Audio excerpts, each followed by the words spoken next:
de crise. Je vous propose d'échanger avec vous environ une petite heure, mais effectivement, s'il y a des questions supplémentaires, je me ferai un plaisir d'y répondre.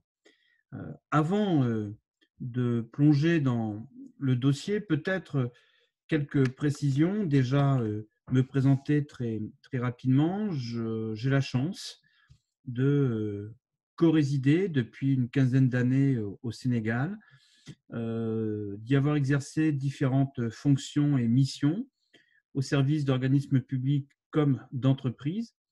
Et cette diversité de missions a toujours été complétée depuis cette quinzaine d'années par une noble et belle activité qui est celle de l'enseignement. Et j'interviens donc au sein du groupe Subdeco depuis maintenant une quinzaine d'années et j'ai notamment la chance d'y diriger un master en gestion, protection et analyse de l'information, le Master BIM. La gestion de crise, c'est un sujet éminemment complexe, c'est un sujet également d'actualité. Et donc, le traiter en 45 minutes relève presque de l'exercice impossible. L'objectif pour moi n'est pas de vous faire un cours théorique, mais plutôt de vous porter témoignage, un témoignage agrémenté, nourri de l'expérience et de l'observation de nombreuses cellules de crise, d'animation, de gestion des risques que nous avons fait depuis maintenant de nombreuses années, et ceci tant en Afrique qu'en Europe. Cette précision géographique est importante. Pourquoi? Parce que lorsque l'on traite de la crise, lorsque l'on traite du risque, eh bien, on se rend compte que il y a une dimension culturelle qui est extrêmement forte. Et c'est vrai que à l'aune de l'actualité autour du Covid, même si présentement ce n'est pas l'objet de mon intervention, eh bien, force est de constater que la manière dont l'Afrique, par exemple, et l'Europe gèrent cette crise démontre que des facteurs culturels, une appréciation du risque, sont également extrêmement déterminantes. Et puisque j'ai très probablement un public éminemment sénégalais cet après-midi, eh bien, je tenais en guise d'introduction à vous féliciter collectivement sur la manière dont le Sénégal gère cette crise, car force est de constater, au regard de ce que l'on peut observer par ailleurs, que tout le monde, en tout cas, et notamment en Europe, eh bien, on parle de l'exemplarité sénégalaise. Alors, pour en revenir au sujet, quelques rappels élémentaires. Rappels élémentaires qui ont pour vocation, si vous voulez, de préciser quelques éléments qui me semblent importants. Déjà, le risque. Alors, pourquoi parler du risque? Parce que souvent, dans la phraseologie au quotidien, on va dire « fais attention, c'est risqué ». Et la première des difficultés à surmonter, c'est d'avoir du risque une vision qualitative. En fait, le risque n'est pas une intuition. Le risque n'est pas une valeur qui tiendrait simplement du qualitatif, de l'appréciation, de l'impression. Non, en fait, le risque est quelque chose qui se mesure. Et donc, en fait, ce rappel de définition est là pour nous dire qu'un risque est en fait mesuré en termes de probabilité et de conséquences. Et quand on rappelle cette définition qui peut paraître évidente, c'est que l'on va constater que les bons gestionnaires des risques vont être ceux qui vont avoir une approche distante de l'événement. Quand une entreprise est soumise à une crise qui est, dans l'immense majorité des cas, la conséquence directe d'une mauvaise appréciation du risque, eh bien, on se rend compte qu'un des comportements les plus adéquats, les plus opportuns, c'est certainement celui qui consiste à prendre de la distance par rapport à l'événement. Ça est une des sources d'efficacité, va donc, si vous voulez, reposer sur une analyse assez froide, assez mesurée de la situation. Et donc, cette analyse distante de l'événement, eh bien, vous allez pouvoir la voir en mesurant la probabilité aux conséquences.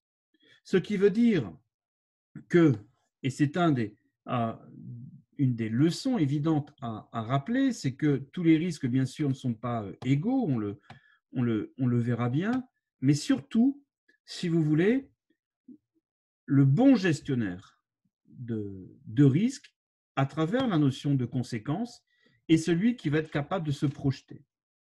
Et donc, la notion du risque, elle doit être éminemment quantitative.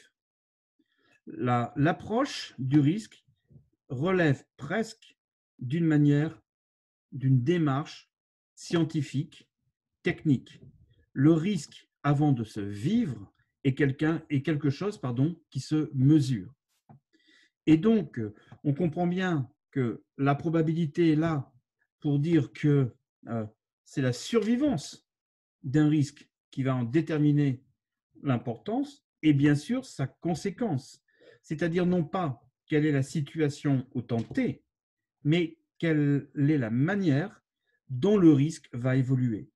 Ce qui veut dire qu'en fait, après cette première caractéristique et compétence nécessaire qui est de développer une approche quantitative, il est indispensable, et on le voit bien, pour bien gérer justement une crise, que une des compétences majeures est celle de savoir se projeter.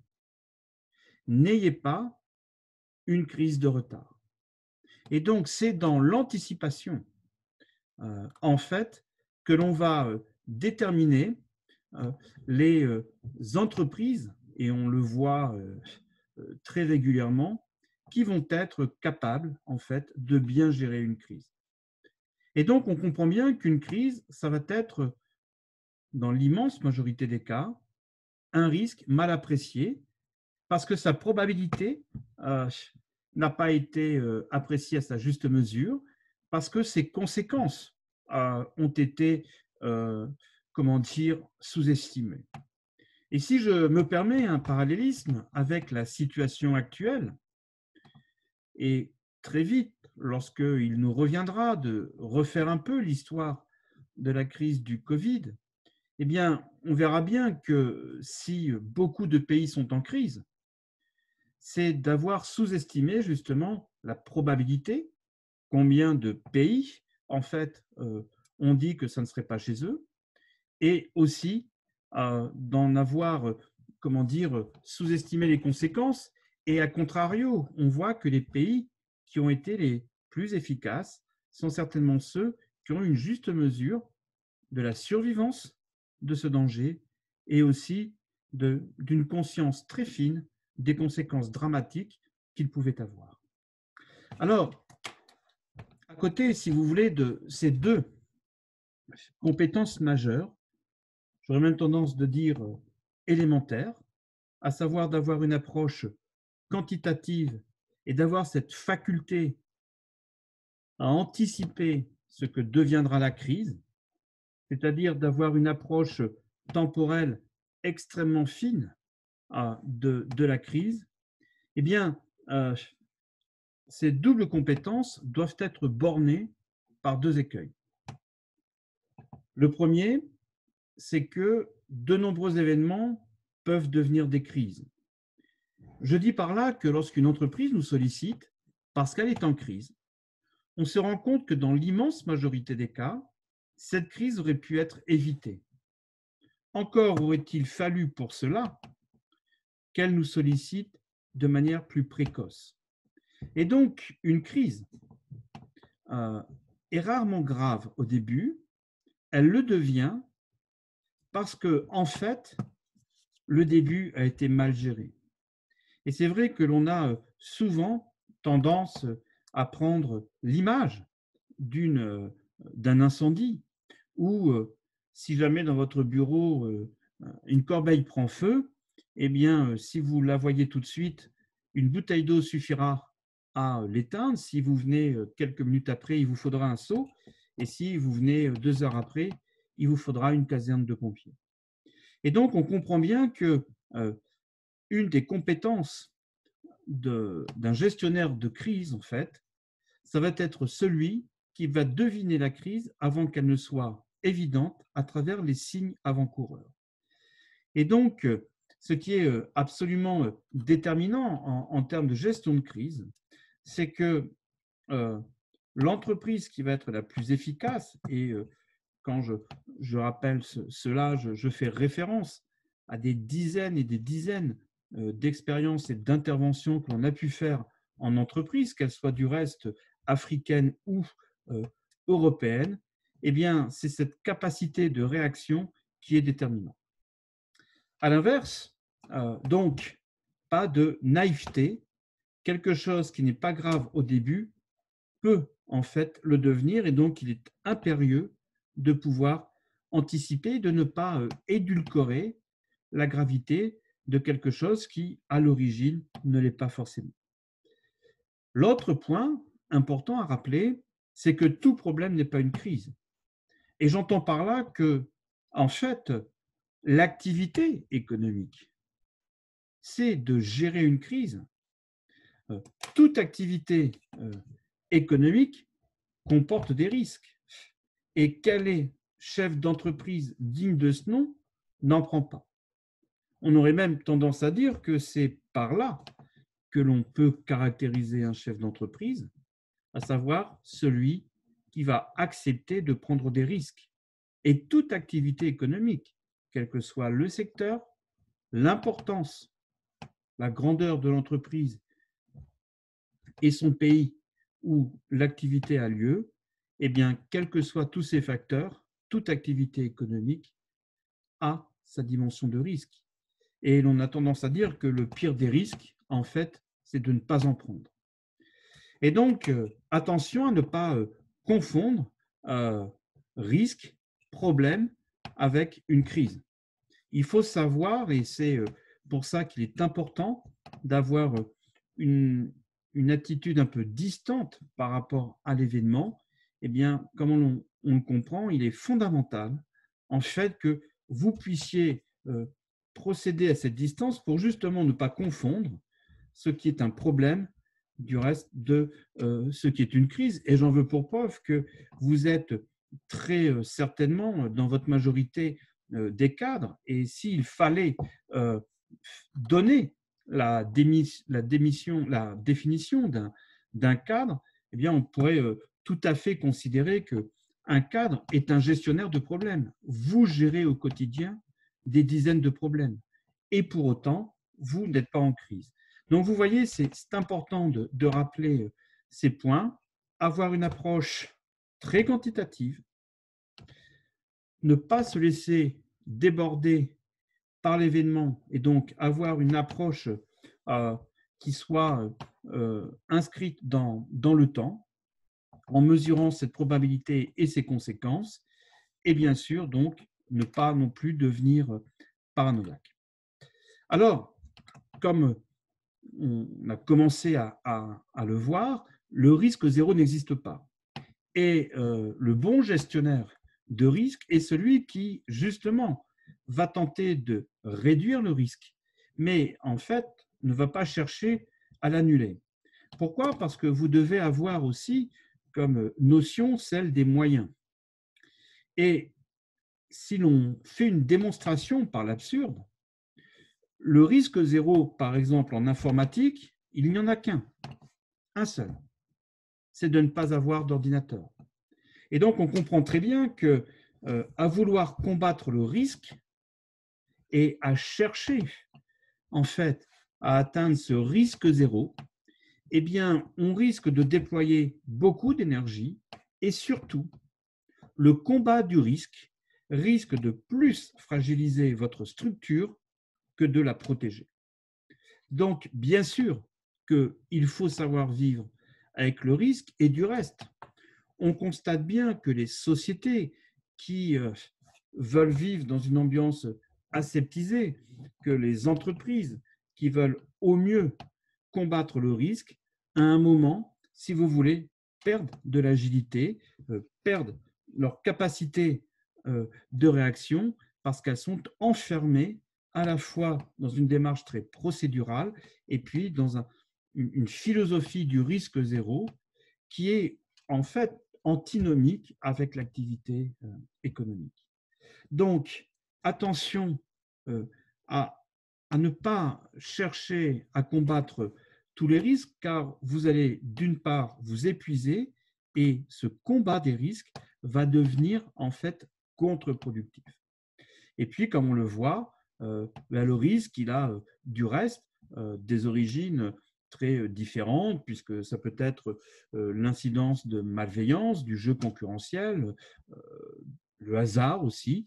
Et donc, oui, à la prise en compte du risque, mais il faut savoir positionner le risque à sa juste valeur sans lui accorder une part trop importante, parce que sinon, on va se rendre compte que les entreprises qui veulent le plus se protéger, eh bien, vont quelquefois perdre beaucoup en réactivité. De même, puisque comme je vous le disais, une crise est souvent une mauvaise gestion du risque, eh bien, il n'y a pas de définition de crise, et on le verra du reste, à la fois dans sa forme. Une crise peut procéder de phénomènes internes, externes, de malveillance, mais aussi et surtout peut-être, on le verra plus précisément tout à l'heure, une entreprise est rarement en crise dans son ensemble. Et il est important, quand vous gérez une crise, de ne pas être inconsciemment et involontairement un acteur qui va exercer un effet levier, qui va être un amplificateur de crise, tout simplement parce que vous allez mettre votre entreprise en gestion de crise, alors qu'en fait, un seul des départements l'est. Ce n'est pas parce que vous rencontrez des difficultés importantes au niveau de la production que l'ensemble des autres fonctions, et notamment commerciales, par exemple, va être en crise. Donc, attention à ne pas globaliser.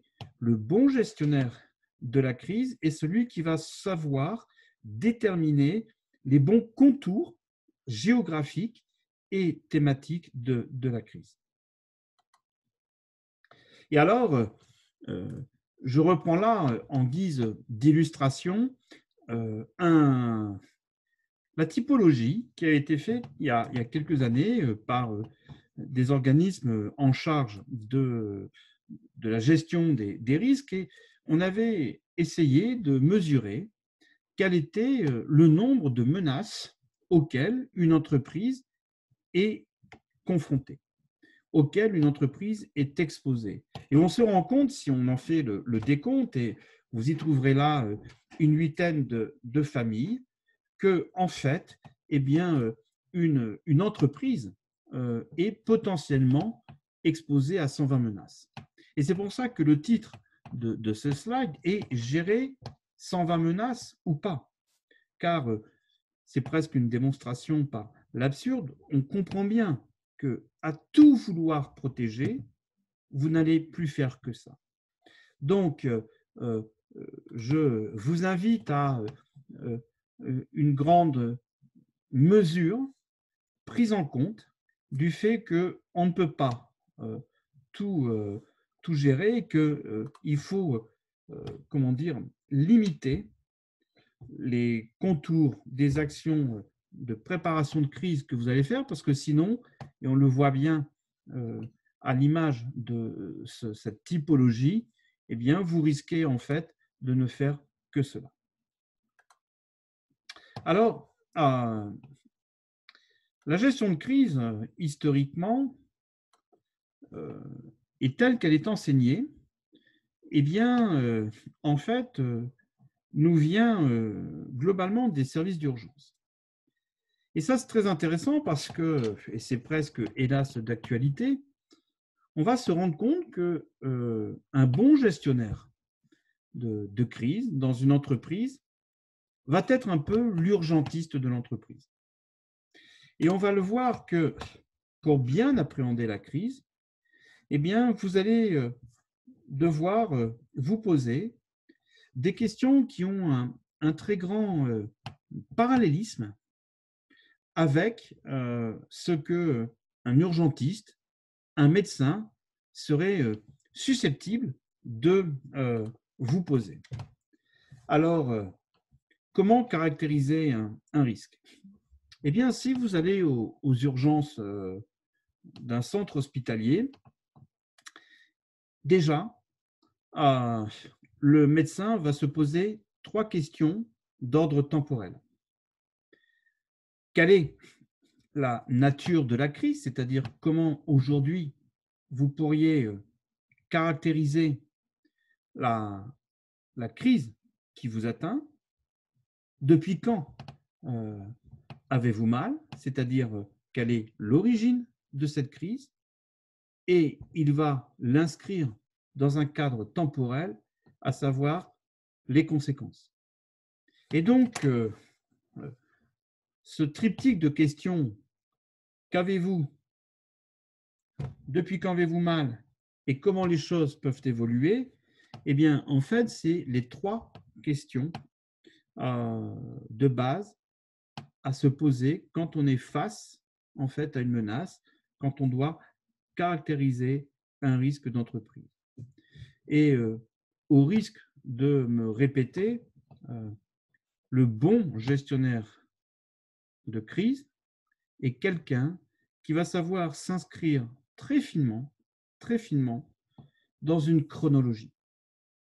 Car, et c'est presque un deuxième parallélisme avec la situation actuelle, d'aucuns ont tendance à dire qu'une crise est comme un virus qui mute. Il ne va pas forcément rester toujours dans l'état initial. Et donc, on comprend bien que c'est cette capacité à la fois à savoir aujourd'hui quels sont les secteurs touchés, mais surtout quels sont les secteurs qui vont être impactés, qui va être déterminant. Et donc, il n'y a pas de bonne gestion de crise sans une réelle capacité, en fait, d'anticipation. Et on comprend bien que, en fait, vous avez ensuite à côté et en complément de ces 3 premières questions, 2 questions annexes. La première était la détectabilité et le deuxième, c'est la contrôlabilité de la crise. La question, si votre entreprise est atteinte d'un mal, c'est de savoir depuis quand on pouvait le détecter. Une chute des ventes, un absentéisme croissant, des demandes de plus en plus importantes du service après-vente sont soit symptomatiques d'une mauvaise gestion d'entreprise, soit les signes avant-coureurs d'une crise future. Et donc, on comprend bien que la détectabilité, c'est cette capacité que des entreprises vont développer pour justement leur faire remonter ce que l'on qualifie de signaux faibles. Les petites évolutions, en fait, le décrochage, le début des problèmes. Et donc, cette détectabilité, elle dépend, on le comprend, à la fois des outils que vous aurez mis en place et à la fois à votre capacité à partager l'information dans votre entreprise, car il n'y a pas de gestion de crise sans une gestion pertinente et impliquante des hommes. Je n'ai jamais vu une résolution de crise qui soit individuelle. Et donc, on comprend bien que quand l'entreprise va rentrer en crise, c'est un nouveau mode de management adapté, mais ce système de détectabilité, il va aussi dépendre de l'adhésion, du soutien que vous allez pouvoir bénéficier des collaborateurs. Et donc, on comprend bien que ces petites alarmes que vous aviez mis vont-ils sonner? Est-ce que vous en aurez connaissance ou certains de vos collaborateurs qui en fait en auraient connaissance vont-ils vous le dire?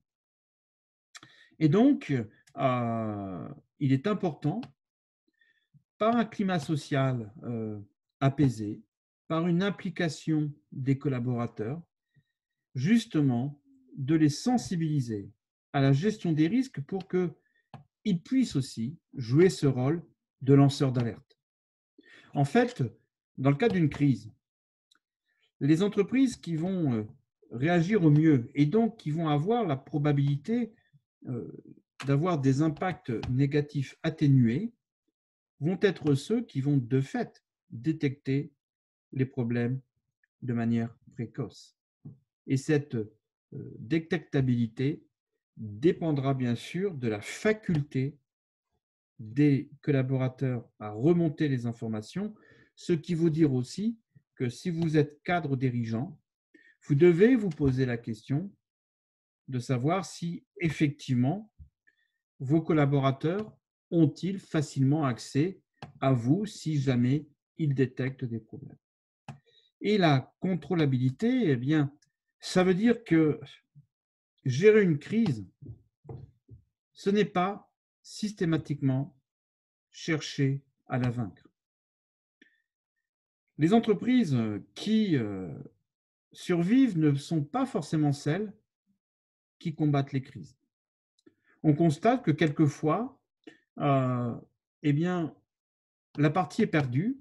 Et ce n'est pas parce que vous avez perdu une partie que vous avez pour autant, ce n'est pas parce que vous avez perdu la bataille, comme on dit, que en fait vous avez perdu la guerre. Parce que votre réaction doit être aussi mesurée à l'aune de l'énergie, du temps et des moyens que vous allez dépenser. Et c'est le même principe presque psychologique que de chercher en fait à vouloir aboutir au risque zéro.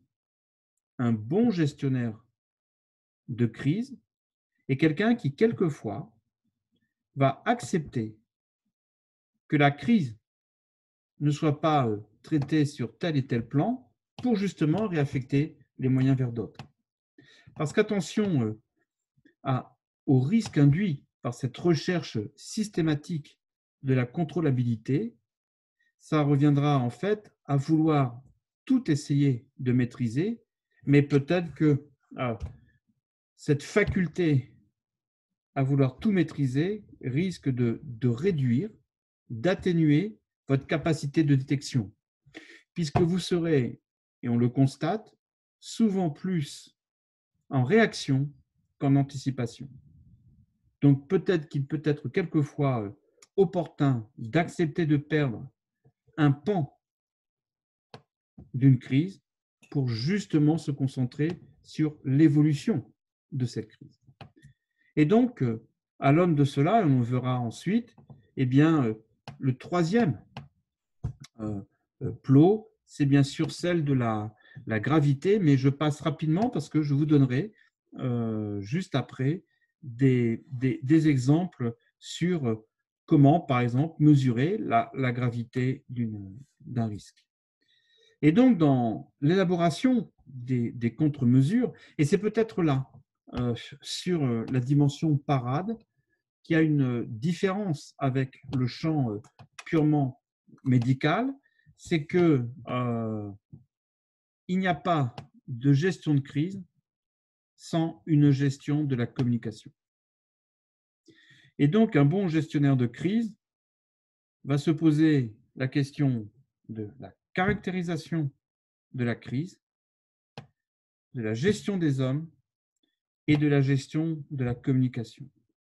Et dans une société où l'information gagne chaque jour un peu plus d'importance, on constate que les mauvaises communications sont souvent celles qui amplifient de manière de plus en plus nette au fil du temps la gravité des crises.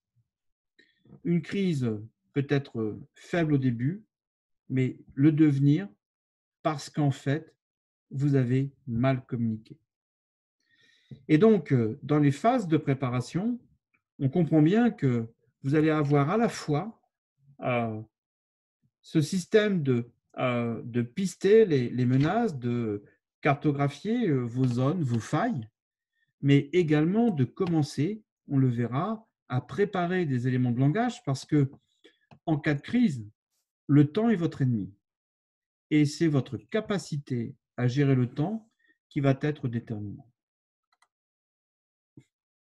Et donc, comme pour illustrer le propos précédent, voilà par exemple comment mesurer. Alors, je suis désolé parce qu'il existe des mesures beaucoup plus précises, mais ce qui vous est proposé a le mérite d'expliciter et d'illustrer ce qui peut être la mesure d'un risque au quotidien. Et donc, on voit bien que vous pouvez vous demander la gravité d'un risque va être soit en termes de dépassement budgétaire, soit par exemple en termes de retard, soit en termes de dommages causés.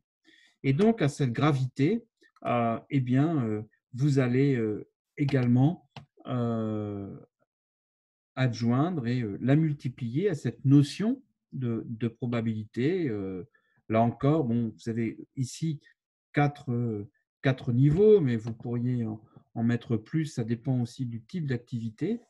Et on comprend bien qu'on va, sur les 16 cas, eh bien, se concentrer bien sûr sur ces zones rouges qui donc nécessitent la plus grande attention.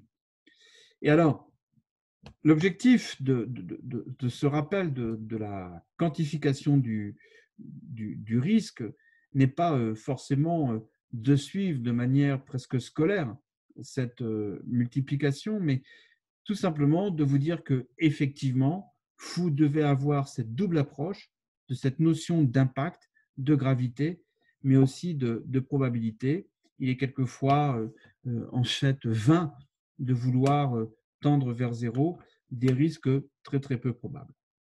Alors, les hommes, les moyens, la communication, mais bien sûr en fait l'information. Et je vous propose là le cycle du renseignement. Alors, ce n'est pas l'objet, bien sûr, de ce séminaire que de parler de cela, mais tout simplement pour rappeler qu'il n'y a pas de bonne gestion de la crise sans une bonne gestion de l'information. Et pour assurer une bonne gestion de l'information, vous rappelez que notre tendance naturelle, puisque l'information est de plus en plus disponible, est tout de suite d'aller rechercher l'information pertinente. Quand l'on donne à des personnes ou quand on est en entreprise et qu'on est en pleine session de crise, eh bien, on va se rendre compte que effectivement, les collaborateurs, les cadres vont avoir cette tendance à tout de suite vouloir aller chercher l'information sans en fait se poser un instant sur effectivement quels sont les besoins, quelle est la bonne formulation. Alors pourquoi je vous dis ça?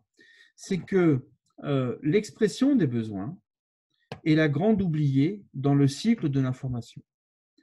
Comme vous n'exprimez pas assez vos besoins, alors comme ils ne sont pas assez fins, l'information collectée va être ultra volumineuse. Comme elle sera ultra volumineuse, eh bien en fait, vous aurez peu de temps pour la traiter. Et donc, dans ce cycle du renseignement, ce qu'il est notable de souligner, c'est que c'est peut-être la phase 1, les besoins, et la phase 3, le traitement, en fait, qui sont déterminants, et ceci peut-être bien plus que la phase 2, parce que l'information étant de plus en plus disponible, la question n'est pas de la trouver, la question est en fait de la traiter. Et vous ne pourrez traiter une information, vous ne pourrez transformer une information en connaissance que si effectivement vous avez suffisamment exprimé vos besoins. Et donc, on va bien comprendre qu'en termes de gestion de crise, ce n'est pas forcément d'aller tout de suite sur le net ou d'aller comme ça, presque par réflexe, en fait, chercher des informations. Il faut se poser un instant pour justement affiner vos recherches afin justement de trouver une information qualifiée qui sera plus facile de pouvoir traiter. Et alors, parmi les approches, eh bien, vous pouvez aussi avoir une approche, entre guillemets, spatiale. Et là, on va considérer que la crise va avoir un triple impact. La première va concerner l'intérieur même de votre crise. Ceux qui en font la richesse. Et dans ce cadre-là, rappelez qu'il n'y a pas de gestion de crise si cette dernière, enfin une gestion de crise qui a une suite et une issue positive, sans l'implication du plus grand nombre. Sans l'implication du plus grand nombre. Et donc, oui, bien sûr, le management doit être à la manœuvre, mais les syndicats et bien sûr aussi les salariés, s'ils ne sont pas suffisamment associés à la crise, risquent d'être, sans même le souhaiter, des acteurs qui vont amplifier cette crise. Je parle aussi des stagiaires parce que c'est pour dire que, en fait, vous avez dans vos collaborateurs des gens qui sont fixes et des gens qui ne sont là que pour un temps plus limité. Or, ces personnes peuvent être mobilisées ou en tout cas avoir aussi des connaissances très fines. Et donc, il est important déjà, dès qu'une crise survient, de se dire, voilà, quelle va être notre politique managériale au niveau des cadres, au niveau de l'ensemble des salariés, comment allons-nous travailler avec leurs représentants, comment allons-nous aussi mobiliser des fonctions support et est-ce qu'on a oublié personne. À côté de ce premier cercle d'acteurs, vous allez être en fait invité à réfléchir à votre environnement, de dire le problème auquel je suis confronté, eh bien, quel sera l'impact sur mes concurrents? Vont-ils rester fair-play ou utiliser ma faiblesse? J'ai un problème technique, mais est-ce que, même s'ils ne sont pas tout de suite touchés, je n'ai pas intérêt déjà à sensibiliser mes clients? À l'inverse, si vous avez un problème commercial, vos sous-traitants peuvent prendre peur aussi. Donc, il est important, si vous voulez, de réfléchir sur l'environnement, les parties prenantes de l'entreprise et de vous poser à chaque fois la question, en fait, de est-ce que cet acteur, même s'il n'est pas directement impacté par la crise, risque de l'être à travers sa communication, à travers ses actes d'achat, de vente, etc. Et puis, vous voyez bien qu'à côté de cela, on a mis le voisinage. Parce que quand une entreprise, en fait, comment dire, euh, est touchée, eh bien, les journalistes ou certains partenaires vont quelquefois euh, parler au voisinage, le questionner, ce qui est tout à fait normal. Et donc, vos voisins, en fait, peuvent être aussi des acteurs qu'il faut informer si votre entreprise rencontre une crise. Et donc, dans les parties prenantes, il y a bien sûr les parties prenantes économiques, mais vous devez aussi penser à ceux qui vous environnent de manière beaucoup plus géographique. Et puis, vous allez avoir le macro-environnement, et notamment les pouvoirs publics et les médias. La différence entre les membres qui constituent l'environnement interne et ce macro-environnement, c'est que pour l'essentiel des entreprises, les médias et les pouvoirs publics ne sont pas forcément des acteurs avec lesquels vous avez l'habitude de travailler. Si votre entreprise connaît une crise, eh bien votre sous-traitant, vos distributeurs, vous les connaissez, vous pouvez leur expliquer. On peut envisager que vous êtes potentiellement dans un climat de confiance, ou en tout cas que ce sont des opérateurs avec lesquels vous avez l'habitude de travailler. À l'inverse, les journalistes, les décideurs politiques qui peuvent s'inviter à votre crise ont ceci de caractéristique que ce ne sont pas forcément des acteurs avec lesquels vous avez l'habitude de travailler. Et donc, eux viendront, si votre entreprise est en crise, à vous, dans une logique d'anticipation, de préparer la manière dont vous pourriez avoir à interagir avec ces deux écosystèmes, les décisionnaires politiques et les acteurs médiatiques, parce que c'est de leur responsabilité, soit de voir quel est votre problème pour un décideur politique, soit d'en référer et d'en parler si c'est un acteur médiatique, et que dans ce cas-là, il est absolument important de pouvoir, si vous voulez, commencer à rédiger, par exemple, des éléments de langage, à commencer à voir si, par exemple, on parle des pouvoirs publics, à booster votre argumentation d'un point de vue réglementaire ou technique. Et donc, on comprend bien que vous allez vous poser des questions aussi simples que quels sont justement tous ces facteurs qui sont touchés, parce que une entreprise est comme un corps vivant. Et si je reprends cette image médicale, eh bien, ce n'est pas parce que vous allez arriver au centre hospitalier parce que vous avez la jambe droite de paralysée que l'ensemble de votre corps est atteint. Et donc, il faut savoir circonscrire la crise. Et on le verra bien que dans une cellule, la cellule de crise qu'on va activer, elle a cette double fonction, en fait, de gérer ce qui va mal, mais aussi de gérer au quotidien ce qui va bien. C'est très, très rare qu'une entreprise, en fait, soit donc atteinte par une crise. D'où, justement, la nécessité d'avoir une très bonne cartographie des zones touchées. Et donc, on comprend bien que vous allez avoir ce triptyque, la forme, les acteurs et les impacts.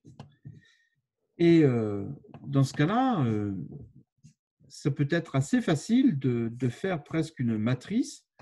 D'un côté, vous allez faire la typologie des formes de crise potentielle. Est-ce que c'est une crise qui a un impact financier? Est-ce que c'est une crise qui aura une dimension médiatique, organisationnelle, humaine, juridique, commerciale, technique? Et à côté de ce premier critère, de faire la liste, en fait, des acteurs qui vont être les parties prenantes de la crise, acteurs internes à travers l'organisation, votre pôle juridique, votre pôle RH, etc., mais aussi, bien sûr, acteurs extérieurs. Et puis, à gérer les deux impacts, des impacts d'ordre managériaux.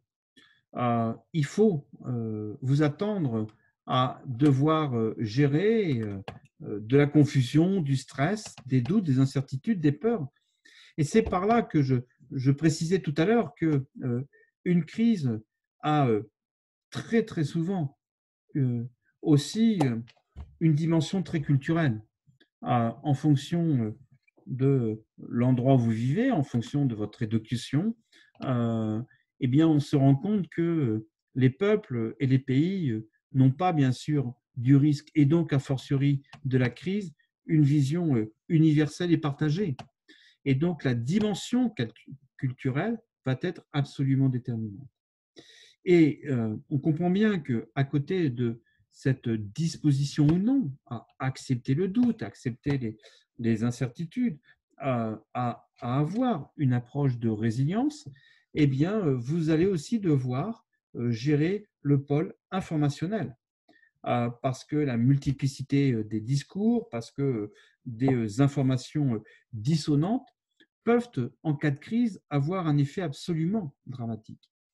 Et du reste, si je peux me permettre un exemple qui fait référence à l'actualité ici en Europe, on se rend compte que, au-delà des problèmes de disponibilité de matériel que nous avons pu rencontrer, ce qui a été le plus mal vécu, ça a été la multiplicité des discours euh, qui a fait que beaucoup ont perdu confiance.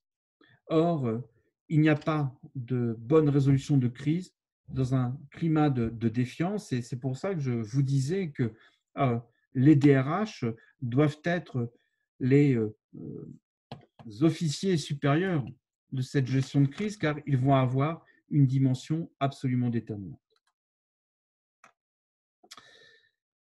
Vous sensibilisez aussi sur quelques risques par rapport à comment dire, des réactions qui peuvent être délicates. Quelques exemples. Pour vivre heureux, vivons cachés.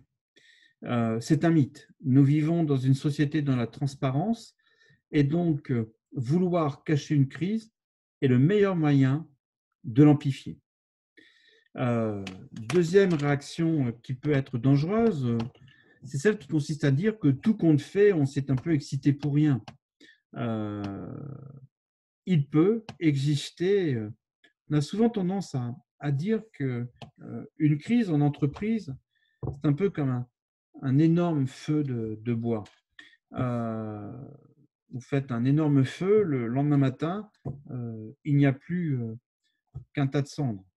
N'oubliez pas que sous ce tas de cendres, vous avez encore des braises incandescentes. Et donc, si une entreprise semble aller mieux, elle doit s'en féliciter, mais ce n'est pas pour autant qu'elle doit édulcorer tous ces systèmes d'alerte qu'elle avait mis en place, parce qu'une crise est rarement linéaire. Elle peut quelquefois avoir un peu de temporalité, être moins dense et repartir. Et effectivement, on constate que l'excès d'optimisme en cas de crise, eh bien, en fait, peut être à terme contre-productif. Et dans les réactions contre-productives, sensibilisez également votre attention sur une réalité qui est presque contre-intuitive. En effet, on pourrait avoir tendance à considérer qu'une entreprise qui aurait connu des crises antérieures serait mieux armée. Alors, effectivement, on peut être tenté de dire que rien ne vaut l'expérience. Simplement, on constate que cette expérience, elle peut nourrir des automatismes. Une crise qui a connu des problèmes et les a résolus va, quand elle va être confrontée à une nouvelle crise, avoir le réflexe, en fait, de reproduire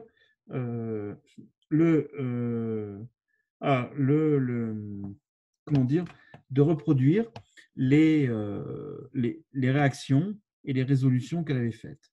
Or, une crise n'est jamais identique. Pourquoi? Parce que, par définition, elle ne va jamais faire interagir l'ensemble des partenaires d'avant et du reste, par définition également, le cadre temporel ne sera pas le même.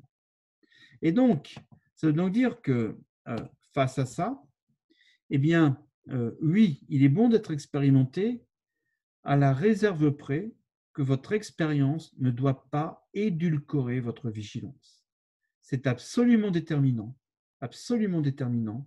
que de rester très agile, très affûté dans votre analyse et ne pas se reposer que sur le passé parce que ce dernier, en fait, risque à terme d'être contre-productif. Alors, une cellule de crise, en quoi consiste-t-elle? Eh bien, c'est une entité qui, dans un lieu unique, en fait, va regrouper les compétences nécessaires et on reviendra ensuite sur les compétences qui seront nécessaires justement à cette constitution, mais à l'élaboration des décisions, les moyens de direction, de communication et de liaison, et ainsi qu'au tableau de bord permettant de suivre l'évolution des indicateurs d'activité et ceux de la crise sous surveillance. En bref, une cellule de crise gère ce qui va mal, mais gère aussi ce qui va bien. Elle analyse et elle décide. Et donc, c'est important à la fois de ne pas emporter l'ensemble de vos collaborateurs si la crise est circonscrite, mais vous qui êtes en charge de la cellule de crise, vous ne devez pas vous enfermer simplement dans la simple résolution de la crise. Et donc, on comprend bien qu'il est indispensable de pouvoir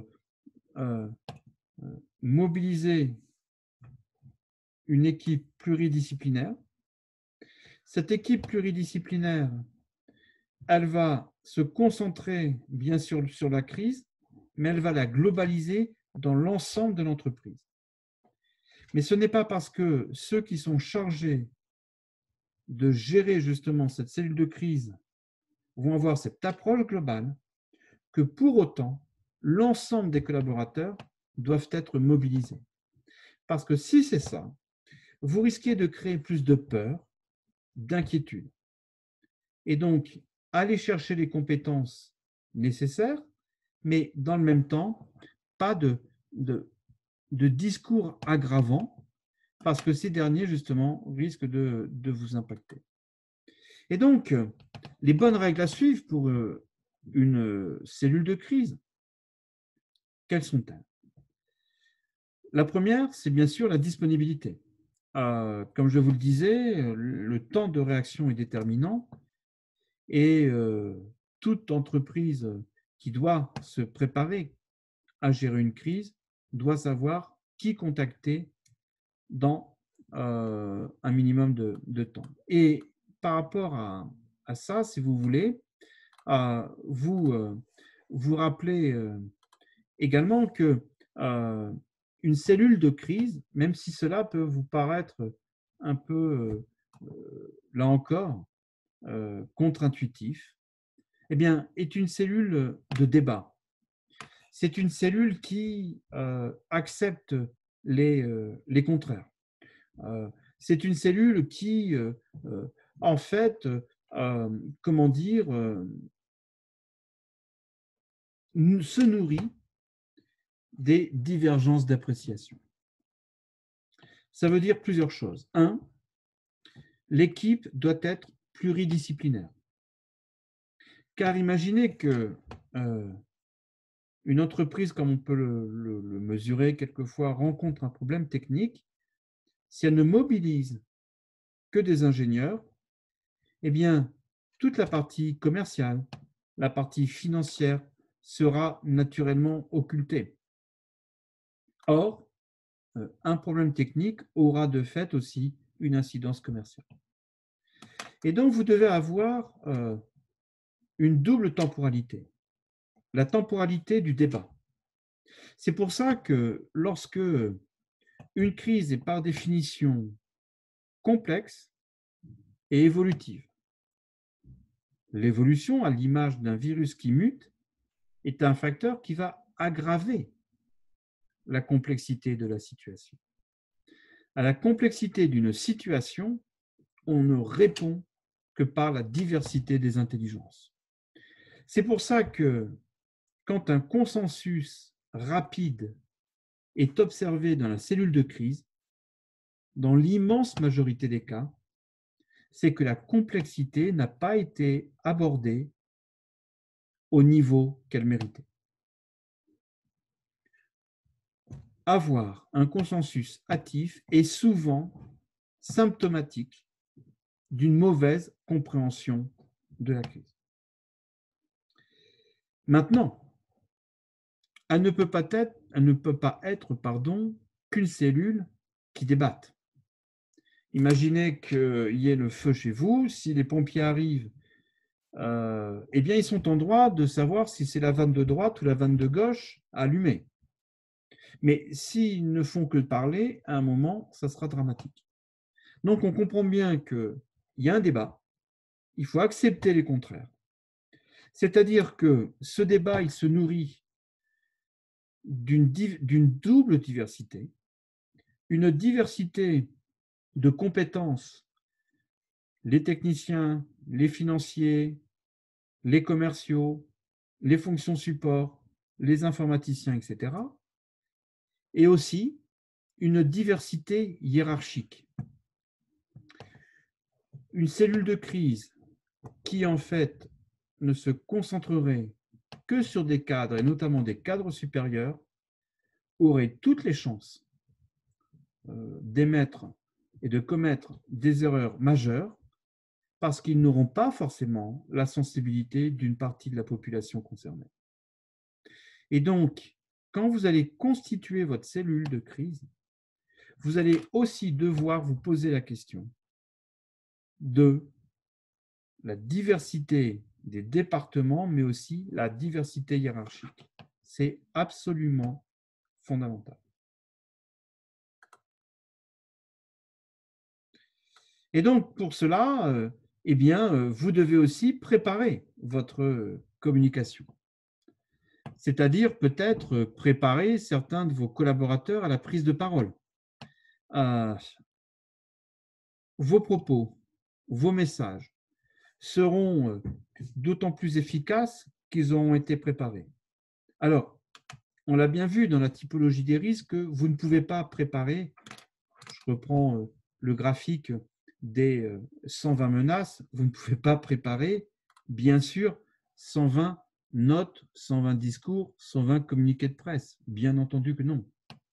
Mais si vous êtes une entreprise agroalimentaire, eh bien, il y a toutes les chances que votre crise ait, par définition, une dimension sanitaire.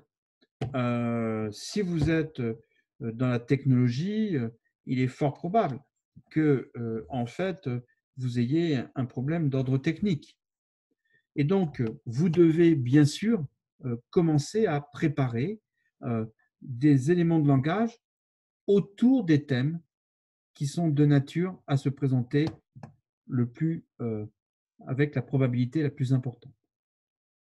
Et préparer sa communication en temps de crise, c'est aussi en fait soigner sa réputation de manière constante. Une crise, et on le voit bien actuellement, c'est souvent un amplificateur de situation. Si votre réputation est bonne, bien sûr, en fait, la crise risque d'être légèrement amortie. À l'inverse, quand une entreprise décriée est en crise, vous avez peu de gens qui sont là pour la défendre.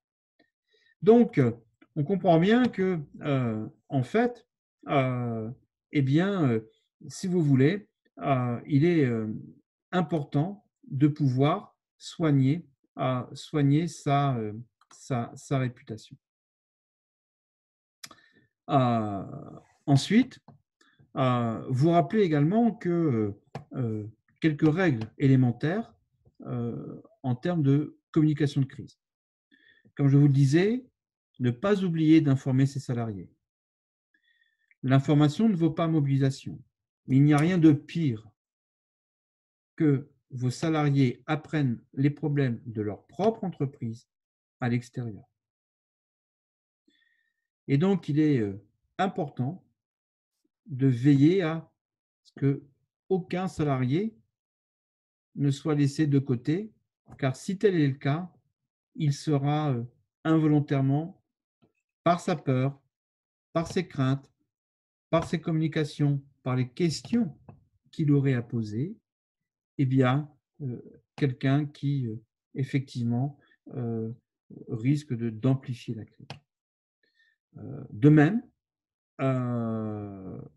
n'accepter que des points presse prévus et préparés, c'est important parce que si vous êtes comme ça dans le management, dans le commerce, vous êtes professionnel dans votre métier, mais vous n'avez pas forcément l'habitude de côtoyer la presse. Et la presse va exercer sa mission d'information. Il est important de se préparer, de faire un peu de média training, de vous entraîner entre vous, car ensuite, si vous commencez à communiquer publiquement en ayant justement des informations qui ne soient pas assez concrètes, qui ne soient pas assez mesurables, eh bien, cette mauvaise communication risque d'exercer un phénomène d'amplification importante.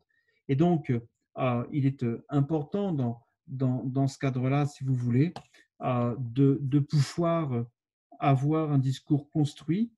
Et j'ajoute que parmi les bonnes solutions qui peuvent être développées, il est aussi important, et on l'avait vu tout à l'heure, c'était également mentionné, de solliciter les réseaux. J'en parle parce que quand une entreprise est en crise, elle va, et c'est bien normal, le vivre comme une agression. Or, lorsqu'on vous agresse, vous risquez d'avoir le réflexe légitime de vous protéger. Et cette protection, elle risque de vous amener, en fait, à vous replier un peu sur vous-même. Et ce repli, il va avoir pour effet de vous isoler.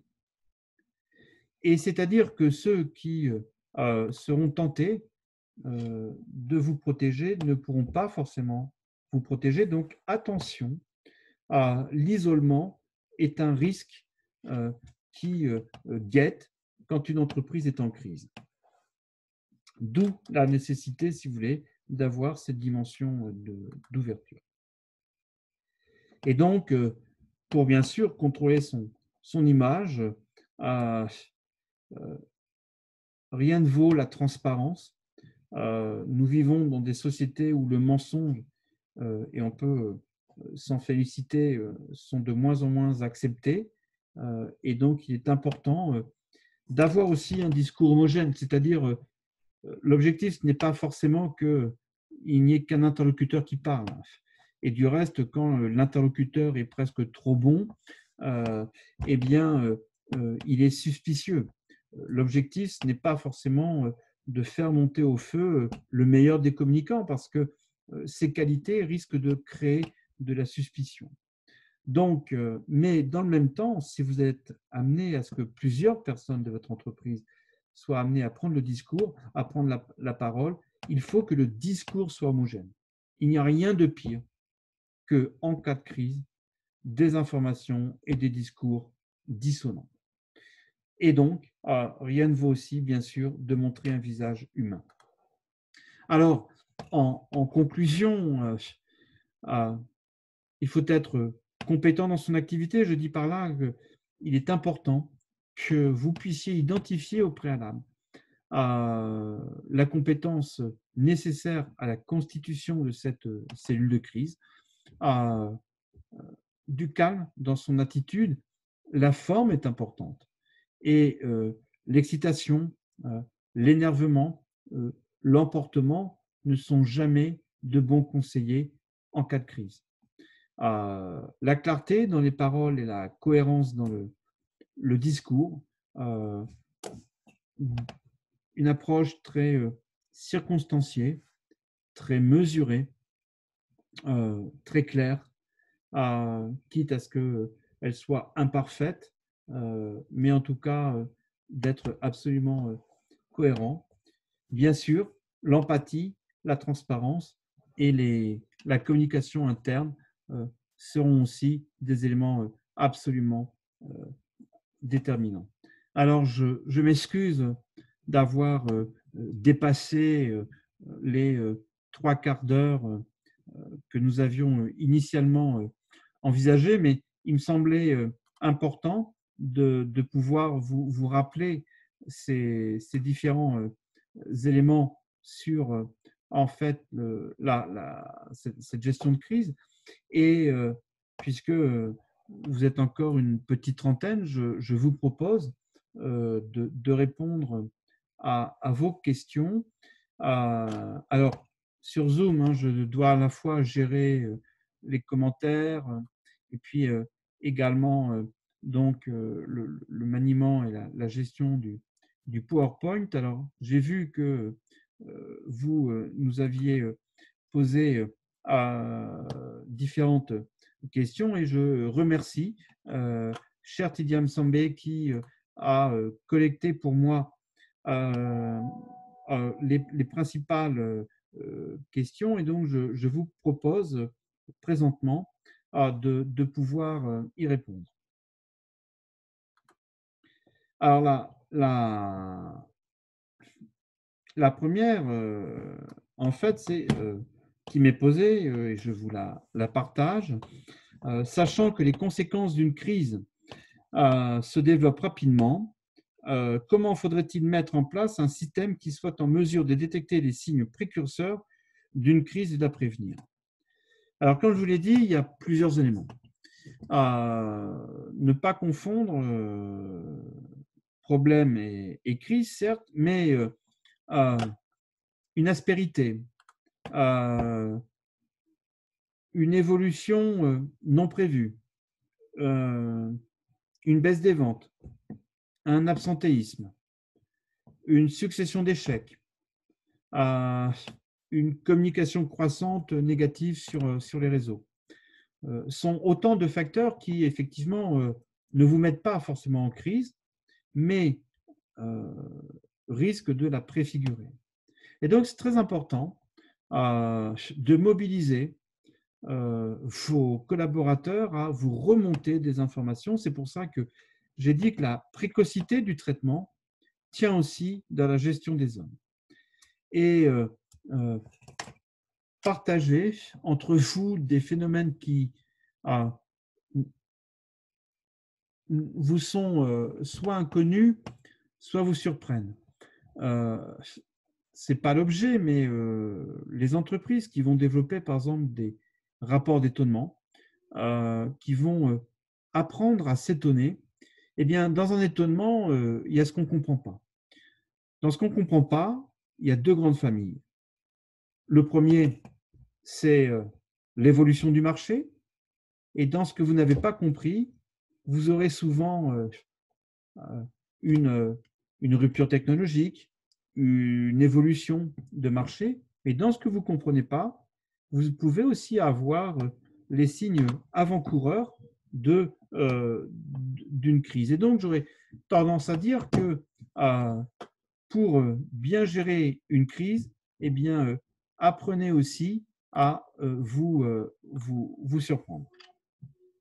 La deuxième question qui m'est posée, les causes d'une crise peuvent être exogènes à l'entreprise. Dans ce contexte, quels sont les mécanismes endogènes pertinents au parage de la crise? Effectivement, une crise peut avoir des sources extérieures ou intérieures. Quelle que soit l'origine, on le voit bien et on l'a vu dans l'animation et la constitution et les règles d'or de la création d'une cellule de crise, eh bien, les mécanismes ne peuvent être qu'endogènes. C'est-à-dire, c'est la constitution de votre équipe qui va vous permettre de surmonter, constitution de votre équipe qui va être en fait complétée d'une sollicitation extérieure auquel vous n'auriez pas forcément recours pour cela. Et donc, la troisième question qui m'est posée, généralement, y a-t-il des fonctions de l'entreprise qui doivent être systématiquement mobilisées dans la gestion de crise, et si oui, lesquelles? Alors, une crise est une question de moyens, donc il est impérieux de mobiliser le département financier. Une crise a dans l'essentiel des cas une dimension aussi ou des répercussions juridiques, donc votre département juridique. Une crise est aussi une question d'hommes, donc le département RH est indispensable. Et puis les fonctions support, et je pense notamment au secteur et aux fonctions informatiques. Je pense que ces départements donc sont intéressantes et sont même indispensables.